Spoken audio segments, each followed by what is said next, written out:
Eccoci qua insieme, cari telespettatori. Allora, incominciamo il nostro percorso di approfondimento di diverse tematiche con il presidente dell'Ordine dei Dottori Commercialisti ed Esperti Contabili di Venezia, Massimo Darè. Ben arrivato, Presidente. Ci sono diverse questioni che sono care ai piccoli imprenditori, alle aziende, alle imprese del territorio, ai professionisti che voi dovete affrontare costantemente e che costituiscono anche dei nodi cruciali. È tutto poi tra l'altro in continuo cambiamento, work in progress, perché vediamo che ci sono delle esternazioni da parte del Premier Conte su determinati argomenti, determinate tematiche, su aperture, stati di fatto, insomma tutto è in divenire. Però intanto facciamo un po' il punto della situazione. Qual è lo stato dell'arte? Voi anche a livello nazionale, regionale, territoriale vi siete più volte espressi a tutela della vostra categoria, peraltro nella zona di Venezia so che avete 1200 iscritti, quindi non di poco conto, ma anche di chi rappresentate, quindi le realtà del territorio. Sì, diciamo che effettivamente noi ci troviamo su un territorio molto industrializzato, che è quello del Veneto, naturalmente. Teniamo conto che la realtà è soprattutto una realtà di piccola e media impresa, che è soprattutto quella che in qualche maniera è rimasta colpita da quella che è la crisi derivata dal coronavirus. Abbiamo sicuramente delle filiere che sono state messe in particolare crisi. Teniamo conto, io vivo a Venezia, quindi vivo questo momento estremamente difficile con il turismo, quindi Venezia è completamente vuota, ma abbiamo tutte le filiere del Veneto, quindi tutte le filiere della moda, abbiamo la filiera che c'era stato appena riconosciuto anche da parte dell'UNESCO, il Prosecco, abbiamo anche tutta quella filiera che è in crisi. Teniamo conto anche che più o meno i dati che riusciamo ad avere in questo momento sono dei dati abbastanza sconcertanti, perché il 70% delle aziende che producono sono ferme, producono o danno servizi, sono ferme o parzialmente ferme. Le uniche che lavorano sono quelle legate alla filiera sanitaria e alla filiera della parte di approvvigionamento delle derrate alimentari. Per il resto siamo fermi. Questo ha provocato in un primo momento un molto sconcerto, che dopo è derivato in quelle che sono le difficoltà di tipo finanziario. Infatti i due DPCM che si sono susseguiti nel marzo e nell'aprile ultimo sono andati per primi. Il primo, quello di marzo, è andato a toccare la parte che riguarda un finanziamento momentaneo di 600 euro per quanto riguarda i piccoli autonomi e i professionisti, in parte attraverso le proprie casse. Poi ha fatto quella che è il provvedimento per quanto riguarda la parte di cassa integrazione della FIS, e successivamente con il decreto di aprile si è passati a delle misure più importanti sotto l'aspetto della garanzia, perché non stiamo parlando di denaro dato direttamente dallo Stato, ma di garanzia da parte dello Stato per poter ricevere dei finanziamenti da parte delle banche. Ecco, esatto, qui bravissimo, qua ha toccato un aspetto molto interessante ma molto delicato. Finanziamenti da parte delle banche, si era parlato dei famosi 25.000 euro.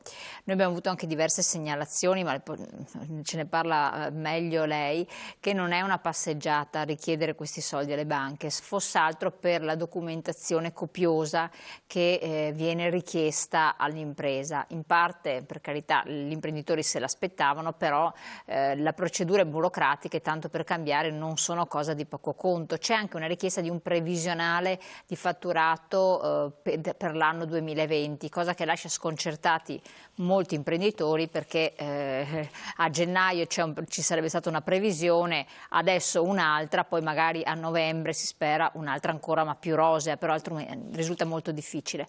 Cosa si sente di dire al riguardo? Qui apriamo un bel capitolo. Diciamo che siamo in un work in progress, come ha detto lei giustamente prima.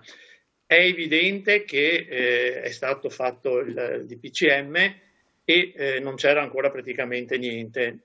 Si sta lavorando. Per quanto riguarda le piccole e medie imprese, che sono quelle più colpite ma non è che le grandi imprese non siano colpite, anzi sono colpite molto anche quelle. C'è questo finanziamento dei 25.000 euro che al primo momento sembrava fosse un finanziamento automatico. Invece teniamo conto di due fattispecie importanti. Una che è operativa sotto l'aspetto di poter contattare le banche, perché oggigiorno per poter fare un'operazione in banca è necessario prendere un appuntamento e per prendere l'appuntamento bisogna contattarle, è già difficile riuscire a telefonare. Questo naturalmente con il massimo rispetto di quelli che sono i lavoratori delle banche, che sicuramente in questo momento sono in parte in smart working, come molti, e in parte comunque devono mantenere il distanziamento e tutte quelle che sono le tutele ai fini del mantenimento il massimo possibile della salute. Quindi abbiamo la difficoltà di metterci in contatto con gli istituti di credito. Dall'altra parte evidentemente la burocrazia non ci abbandona mai e quindi abbiamo anche la necessità di fare dei moduli, andare alla ricerca di alcuni documenti.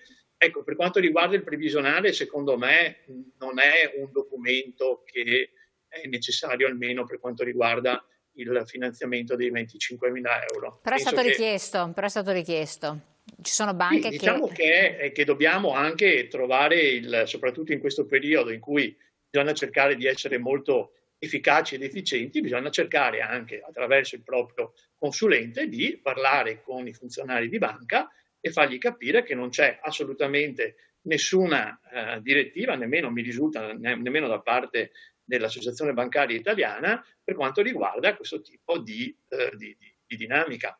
Ecco, esatto, lei ha toccato un aspetto importante. Ma allora in questa richiesta, quando si va a fare questa richiesta, questo contatto con la banca, alcuni l'hanno fatto via mail, altri appunto in altro modo, eccetera, perché non tutti hanno avuto l'appuntamento fisico. È bene farsi accompagnare dal proprio studio commercialistico, da qualcuno, però che cosa sente di consigliare? Perché poi certe obiezioni sono sempre, vuol dire, tempi che si allungano e risposte che poi tardano ad arrivare. Guardi, l'imprenditore quando ha da fare delle operazioni particolari, ma anche quando e soprattutto quando deve richiedere dei finanziamenti alle banche, il primo riferimento è sicuramente il proprio commercialista. Tenete conto che più o meno i dati che ci vengono forniti dalla nostra Fondazione Nazionale dicono che l'80% delle imprese italiane ha un commercialista, questo la dice già lunga sotto l'aspetto di quelli che possono essere i supporti. Ritengo che per quella che è l'attuale situazione sicuramente possa essere opportuno anche l'accompagnamento, però vedo che le banche stanno facendo le istruttorie e salvo casi particolari sicuramente c'è una lunghezza dovuta alla burocrazia, ma il caso che lei mi ha citato prima esiste, ho avuto anche io segnalazioni, ma non dovrebbe comportare la necessità di andare in banca con più di una persona. Insomma. Certo, assolutamente. Allora, secondo lei le misure che sono state decise dal governo, da un lato per gli autonomi, dall'altro per le imprese, adesso siamo entrati un attimo nel dettaglio di questi famosi 25.000 euro, comunque in generale, sono misure sufficienti, adeguate al nostro territorio, quello che lei rappresenta, secondo lei? Allora, io penso che dobbiamo partire da un presupposto. Siamo in una situazione di emergenza, da un'emergenza sanitaria, siamo già passati a un'emergenza di tipo economico e evidentemente questo sicuramente porta a una insufficienza di ogni misura che viene presa. Teniamo conto che la cosa più importante in questo momento è assicurare continuità alle nostre aziende, perché se assicuriamo continuità alle nostre aziende, assicuriamo continuità nell'attività lavorativa e assicuriamo quindi continuità anche in quella che è la vita delle famiglie, perché tutto in qualche maniera è legato e questo deve necessariamente essere messo in parallelo con quella che è l'emergenza sanitaria, perché probabilmente, ma con questo faccio sicuramente un inchino, un plauso e un bravissimi a chi in questo momento è in prima linea, però non vorrei che ci ritrovassimo tutti in perfetta salute, ma senza poi avere assolutamente nulla alle spalle. Quindi con dovuta moderazione, con la dovuta attenzione, dobbiamo passare, come si dice, a una fase 2. Io dico sempre, perché fase 2, spero che dopo non ne abbiamo una fase 3, 4 e 5, diciamo, passiamo a una nuova fase, una fase importante che è quella della riapertura. Le misure sicuramente non sono sufficienti, perché comunque per quanto riguarda le misure anche sotto l'aspetto fiscale abbiamo avuto un primo momento di totale debacle dove non si sapeva da che parte spostarsi, e sono state fatte delle misure, chiamiamole tampone, dove sicuramente era necessario avere un po' più di coraggio. Magari qualcuno dirà fai presto a dirlo perché tu non eri qua con me nel momento in cui ho dovuto decidere, però forse i cittadini avevano bisogno di fare un percorso di più, diciamo, sicurezza, e quindi bastava spostare il tutto di qualche mese più avanti. Noi come commercialisti avevamo chiesto di spostare versamenti e adempimenti a settembre, ma questa cosa qua probabilmente non se la sono sentita di fatto. Certo, questo ha creato molto disappunto nelle imprese e nelle aziende. Ecco, ma io le chiedo questo, però queste proroghe che sono state fatte appunto nel breve periodo sono semplicemente delle proroghe, sono delle sospensioni, poi comunque il carico fiscale a un certo punto arriva a un'azienda che ha dovuto tenere chiuso, che non ha fatturato, che ha dovuto pagare magari dei dipendenti collaboratori in smart working o quant'altro. Cioè, sono degli oneri economici di non poco conto. Il prestito delle banche è un prestito che deve essere restituito. Non c'è nulla dato a fondo perduto in questo caso qui, cioè non c'è il fatto che non si pagano queste tasse perché non si pagheranno più, si pagano accumulate. Questo è bene ricordarlo anche per i professionisti. Lei ha detto due cose fondamentali che sono due driver importantissimi per quanto riguarda questa tematica qua. Il primo è quello che questi prestiti dovranno essere restituiti, e questo è già un tema. E quindi diciamo che l'aspettativa è quella che molti faranno molta fatica a restituire questi finanziamenti, e quindi su questo dovremo in qualche maniera ragionare. Poi ha detto un'altra cosa importante: tutti questi sono prestiti ma non sono dei versamenti diretti a fondo perduto. Anche la Banca d'Italia qualche giorno fa ha detto che effettivamente c'è la necessità di fare un passo in più, è la necessità che è quella di dare dei denari diretti alle imprese, perché se non facciamo così rischiamo di portare queste imprese al rischio di non andare ad onorare quello che è poi la restituzione del debito, che naturalmente sappiamo che è a lungo, perché è previsto per 6 anni, quindi 24 mesi con un preammortamento, ma rischiamo che questi soldi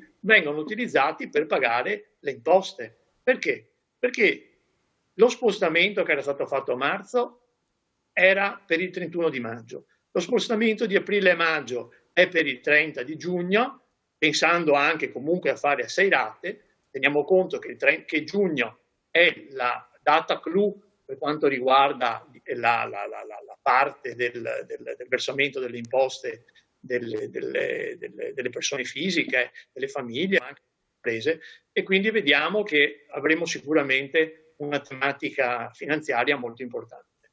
Certo, da un punto di vista anche della riorganizzazione che ci dovrà comunque essere, per alcuni si è già attuata, anche questa implica dei costi comunque per l'azienda. Il solo fatto di mettere in sicurezza, e quando ci rilasciamo al discorso della liquidità anche per poter apprestare tutte quelle misure di riorganizzazione aziendale che non sono di poco conto, soprattutto per certe aziende, magari più piccole.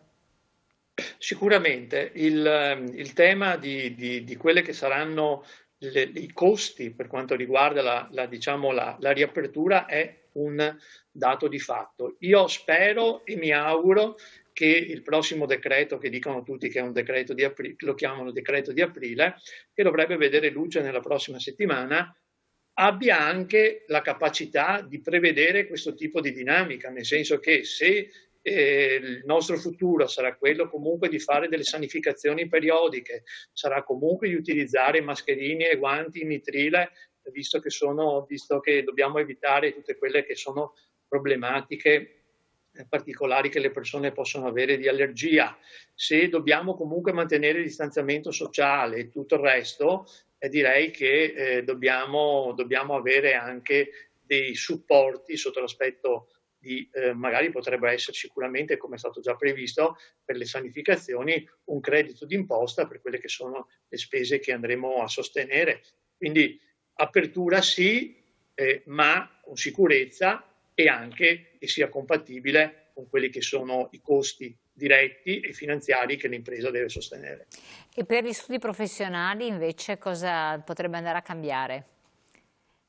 E che Beh, devo disponibilità dire ci che io in questo mese e mezzo ho riflettuto parecchio, oltre ad avere lavorato tantissimo con ritmi assolutamente impensabili prima, per due ordini di motivi. Uno, perché comunque il lavoro è sicuramente aumentato, perché dobbiamo pensare che in questo periodo noi abbiamo supportato le imprese quotidianamente per quanto riguarda proprio quella che è la sopravvivenza, perché non c'è minuto che non riceva delle telefonate preoccupate, quindi un supporto totale sotto questo aspetto. Per i 600 euro che comunque abbiamo visto il primo giorno diciamo, di inserimento dei dati è saltato tutto all'INPS. E per le casse integrazione teniamo conto che molti di noi commercialisti svolgiamo anche l'attività di consulenza del lavoro e giuslavoristica e quindi ci siamo trovati anche a dare supporto ai clienti su questo tipo di dinamica. Evidentemente è cambiato l'organizzazione del lavoro, i dipendenti, i collaboratori sono in smart working a casa e quindi c'è stato un ulteriore passo per quanto riguarda la digitalizzazione. Noi eravamo anche in qualche maniera avanti perché avendo rapporti con gli enti, a partire dall'Agenzia delle Entrate, ma con l'INPS, con la Camera di Commercio, già molto avanzati sotto l'aspetto telematico e avendo anche molti dei nostri programmi già in cloud, è stato abbastanza, chiamiamolo, semplice sotto l'aspetto primario organizzativo, molto difficile poi da gestire le persone perché comunque una parte di cartaceo è comunque rimasto, teniamo conto anche della tematica del tribunale che va comunque seguita, sì, nonostante quelle che sono state le sospensioni, quindi anche quello è sicuramente un settore che comunque noi seguiamo e che è difficile da c'è anche il discorso della privacy, tra l'altro, che è particolarmente delicato proprio per quello che voi trattate ordinariamente delle aziende, quindi ci sono dati anche molto sensibili. È compatibile con lo smart working? Beh, allora, una delle prime cose nel momento in cui ho percepito, perché qui c'era la necessità di percepire come si evolveva la situazione, perché noi siamo partiti il 23 di febbraio, con una prospettiva che non era ancora assolutamente chiara nello sviluppo. E avevo qualcosa percepito e una delle prime verifiche che ho fatto fare ai miei collaboratori, alle mie collaboratrici, è stata verificare se effettivamente la privacy era una privacy effettiva e che avevamo tutte le protezioni per poter evitare un'immissione per quanto riguarda i dati che potevano essere in qualche maniera verificati, rubati o comunque consultati. Dopo è evidente che sono sempre passi paralleli, fa un grande passo la tecnologia per tutelarti e per proteggerti e dall'altra parte fanno altrettanto passi gli hacker e chi vuole entrare nei siti, quindi è una continua, diciamo, guerra tra settori che comunque sono assolutamente incompatibili tra loro. Però ecco, diciamo che la tutela dei dati sensibili è una delle, diciamo, delle preoccupazioni che noi abbiamo avuto per prima. Ecco, tra le disposizioni della riapertura ci sarebbero quelle del distanziamento sociale anche in ambito, anzi, soprattutto in ambito lavorativo, quindi proteggere i lavoratori in vari modi, con degli spazi adeguati, eccetera, e poi facilitare il più possibile, dove possibile, lo smart working. Come studio professionale, lei come vede queste modalità? Sono attuabili? Anche il lavoro da remoto, tutte queste, l'utilizzo della tecnologia oppure degli spazi in modo diverso? Perché a parole è facile, poi confrontandomi con diversi imprenditori, anche studi professionali, dicono ma dipende dalla logistica che hai, non sempre questo risulta fattibile, possibile in tutti gli spazi. Sì, dipende, come ha detto ben lei, dalla logistica, ma dipende anche cosa fai. Tenga conto che a me questa storia qua del distanziamento sociale è una contraddizione in termini che mi è difficile da digerire, nel Cioè? senso che noi come uomini e donne siamo degli individui sociali e quindi la socialità per noi è fondamentale. E quindi vedo questo gergo un pochino forte, avrei preferito sentir parlare di distanziamento di sicurezza, di distanziamento per evitare, diciamo, contagio. Quando parlo di distanziamento sociale già do un concetto, do una prospettiva completamente diversa. Non possiamo certo pensare che la socialità potrà essere quella che viviamo oggi, come anche in questa intervista, dove solitamente lei le interviste le fa in loco con la persona di fronte, riesce a vedere come risponde bene, riesce a capire il suo stato d'animo meglio che vedere un mezzo bus in questo momento come me, magari è in grado lo stesso di vedere in questo momento le mie emozioni, però ritengo che sia importante anche pensare a questo tipo di dinamiche. Infatti, scusi la divagazione, ma quando parliamo di salute, proprio l'OMS, che in questo periodo è tanto in voga, va bene, dice che è uno stato completo di benessere che non è solo fisico, ma è psichico e sociale, e quindi non è una semplice assenza di malattia. Noi, giustamente, perché dopo dobbiamo pensare che chiunque di noi si fosse trovato in quel momento, la prima cosa che avremmo fatto saremmo andati sicuramente da un virologo o da un infettivologo. È chiaro che però tutte queste misure avranno anche delle ripercussioni su quelle che sono poi le altre due dinamiche della salute, la psiche e la parte sociale. Non è mia competenza questa cosa qua, però dobbiamo pensarla proprio alla luce anche di quelle che sono un po' le dinamiche che i giornali quotidianamente e anche oggi ci stanno proponendo. Quindi, tornando a bomba al nostro discorso dell'organizzazione, sicuramente è un'organizzazione di tipo diverso.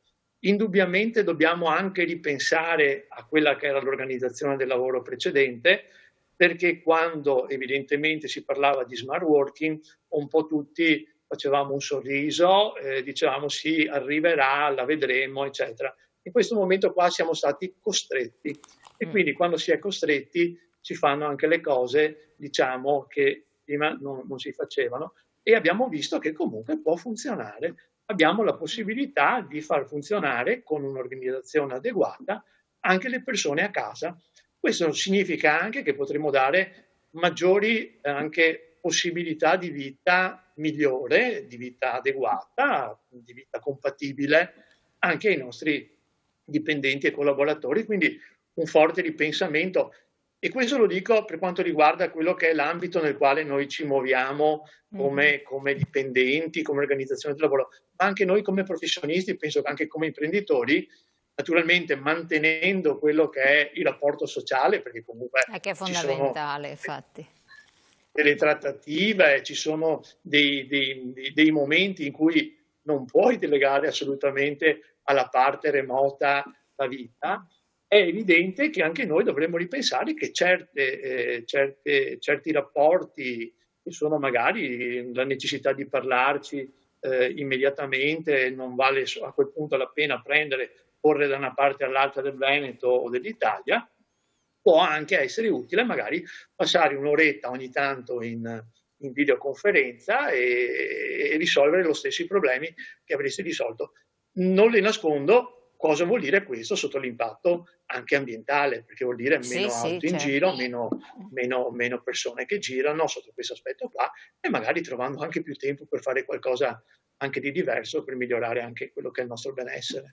Sì, si tratta appunto di fare il passo, poi calibrarlo un attimo in base anche alle situazioni e alle esigenze, però effettivamente ci si è resi conto che tante riunioni eccessive, spostamenti incredibili si possono effettivamente evitare contingentando anche le parole, i concetti, i termini in poco tempo, quindi arrivare al concreto brevemente pur di ottenere il risultato poi. Certo, noi possiamo cercare di trovare dei nuovi equilibri anche nei rapporti, chiamiamoli, con gli altri. Chiaro che non possiamo, ripeto, delegare al remoto la No, nostra vita, infatti. quindi noi dobbiamo al più presto riuscire a ritornare a a una nuova normalità per il periodo che ci dividerà dalla sistemazione di questa situazione sanitaria con delle cure o con il vaccino, e dopodiché speriamo che riusciamo tutti assieme e in tanti, speriamo tutti, a ricominciare una vita come quella di prima, ecco, perché i Assolutamente. dati che purtroppo ci vengono forniti non so esattamente in base a quale ricerca, perché sa, le ricerche hanno sempre il limite della replicabilità e quella dell'affidabilità. Quindi quando mi dicono che il 50% o poco meno falliranno, io vorrei capire in questo periodo come sono riusciti a capire Sì, sono effettivamente. dati Dopo magari sarà inquietanti così, ma è più comunque, una sono dati. sensazione Ecco, io volevo che un sapere, esatto, dato. bravissimo, in base alla sua percezione e sensazione, perché poi i commercialisti hanno in mano le aziende, le conoscono benissimo. Nel territorio veneziano, qual è il sentiment? Quindi che cosa secondo lei potrebbe succedere per la tipologia di aziende? Beh, il sentiment è sicuramente di un'asfissia di tipo finanziario, quindi io penso che noi dobbiamo riuscire a trasmettere il segnale della necessità di avere liquidità. Penso che con la liquidità in qualche maniera riusciamo a portare avanti le cose. Si tratta, secondo me, di scollinare questo periodo e di andare anche a percepire quelli che sono i segnali di un cambiamento anche dei mercati, perché non possiamo essere assolutamente miopi e pensare che ci basteranno dei soldi e dopodiché riprenderanno a fare gli imprenditori come prima o i professionisti come prima. Ci sarà sicuramente in qualche maniera alcune razionalizzazioni, i mercati saranno diversi, bisognerà riprendere in mano le aziende e non dico razionalizzare i costi, ma andare anche a verificare quelli che sono i mercati di riferimento per quello che saranno, ma soprattutto per quello che potranno assorbire anche sotto l'aspetto dell'impatto che sulle famiglie potrà avere la parte dei consumi, perché anche questo è un dato di fatto che per quanto riguarda le imprese è un discorso. Per quanto riguarda, quando mi parla di Veneto, io mi sento parlare un po' anche di Venezia, è evidente che il settore turistico, Infatti ha quindi toccato quello un che è altro dalla aspetto, cultura esatto. e dei beni culturali, dobbiamo pensare che abbiamo il 70% del patrimonio culturale e di beni del mondo in Italia, e Venezia è una delle città sicuramente, se non la più visitata del mondo, quindi è sicuramente in proporzione, naturalmente sto parlando, quindi è importante che riprendiamo anche quella dinamica che non so se è stata esattamente valutata anche a livello macro, nel senso che noi sentiamo parlare di riaperture, di altre cose, però noi come italiani abbiamo un patrimonio culturale, paesaggistico, e siamo solo alle nostre spiagge, e siamo alle porte dell'estate, che vede sicuramente una crisi potenzialmente profonda. Assolutamente, ecco, da quel punto di vista hai toccato l'aspetto molto delicato perché Venezia diciamo, risentito abbondantemente di un periodo molto difficile anche nel periodo natalizio, a seguito dell'acqua alta, e poi c'è stato immediatamente questa cosa nel cuore del carnevale è stato bloccato l'evento clou finale da questa pandemia. La ripresa di Venezia, vedendola con distacco, perché se la chiedo a un operatore del settore magari me la vede già subito nera, secondo lei come potrebbe essere? E quindi di tutto quell'indotto che si muove attorno a Venezia, che era già un po' in difficoltà. Beh, allora, noi dal 12 di novembre del 2019 è già un'altra storia, nel senso che abbiamo 12 novembre è stato il clou, ma dopo abbiamo sofferto per più di un mese il fenomeno dell'acqua alta, quindi ristoranti, bar, gli alberghi, gli hotel hanno avuto sicuramente una crisi. È stato percepito anche sotto un certo aspetto in maniera abbastanza negativa questa cosa, perché quando eravamo a dicembre si sentiva che andavano a cancellare i matrimoni per l'acqua alta che dovevano essere fatti a giugno, direi che vuol dire che in qualche maniera la comunicazione non è stata proprio adeguata. Ma detto questo, sicuramente ci siamo trovati nel momento clou poi della stagione invernale in cui c'era il carnevale in una sospensione immediata di tutto a causa di questa emergenza. Come la vedo? È chiaro che non ci si riprenderà da soli. È evidente che ci vorranno sicuramente delle misure importanti da parte sia locale che centrale da parte dello Stato. Ci vorrà molto coraggio, ci vorrà da parte degli imprenditori, sapendo anche che i primi clienti saremo proprio noi italiani e forse probabilmente diciamo, i limitrofi, quelli che potranno arrivare in auto, perché comunque treni, Sì. Aerei per un certo periodo non è che ce li dobbiamo dimenticare, ma avranno un reinizio molto Assolutamente sì, quindi a lei siete a conoscenza di aziende del settore che avranno difficoltà a riaprire?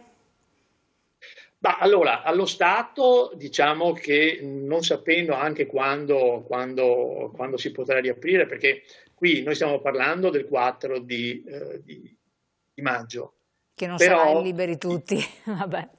no, però esattamente come dice lei, è evidente che si comincia a dire benissimo, apriamo le aziende, ok, queste aziende hanno dei dipendenti, dovranno anche pranzare, e quindi probabilmente i ristoranti, i bar potranno in parte essere aperti, ma potranno essere aperti solo per il pranzo e quindi probabilmente quello della cena salterà per un periodo. Gli alberghi dobbiamo pensare quello soprattutto, perché comunque qui abbiamo anche degli alberghi di dimensioni piuttosto grandi, dimensioni elevate, quindi avremo tutta la tematica del riempimento. Ci vorrà molto coraggio, pazienza e comunque mantenere quella che è un po' la distanza di sicurezza e tutti i supporti, i DPI che ci verranno consigliati per cercare dopo di non avere una seconda fase di contagi che sicuramente potrebbe essere pregiudizievole Assolutamente. anche per una ripresa. Ecco, proprio in chiusura, quale sarebbe il provvedimento che voi commercialisti vi auspichereste, naturalmente per il territorio che le rappresenta, oppure a livello regionale, che sarebbe importante che il governo facesse adesso? Beh, guardi, io le posso dire quello che noi abbiamo in qualche maniera pensato forse per Venezia, sicuramente una cosa importante e oggi la leggevo un po' anticipata anche nei giornali, è quella dei plateatici, nel senso che il nostro sindaco diceva che si cercherà di venire incontro sotto l'aspetto di quelle che saranno diciamo, le spese per chi dovrà aprire. Penso che noi quest'estate dovremmo stare molto all'aperto per cercare di mantenere non solo la distanza, ma anche respirare aria buona. Quindi potrebbe, nei limiti di quella che è la compatibilità ambientale e della sostenibilità, poter incentivare diciamo, anche gli imprenditori del settore turistico e della diciamo, ricettività, ma anche della ristorazione, a poter utilizzare degli spazi dove è possibile anche più ampi di quelli che già vengono utilizzati. So che sto dicendo una cosa difficile, sto parlando naturalmente sotto l'aspetto momentaneo, tenendo conto che comunque dovremo stare a una certa distanza. Poi Assolutamente. un'altra cosa importante, è evidente che in questo momento qui diciamo, gli affittuari sono in difficoltà perché stanno pagando degli affitti che sono insostenibili non avendo assolutamente nessun tipo di introito.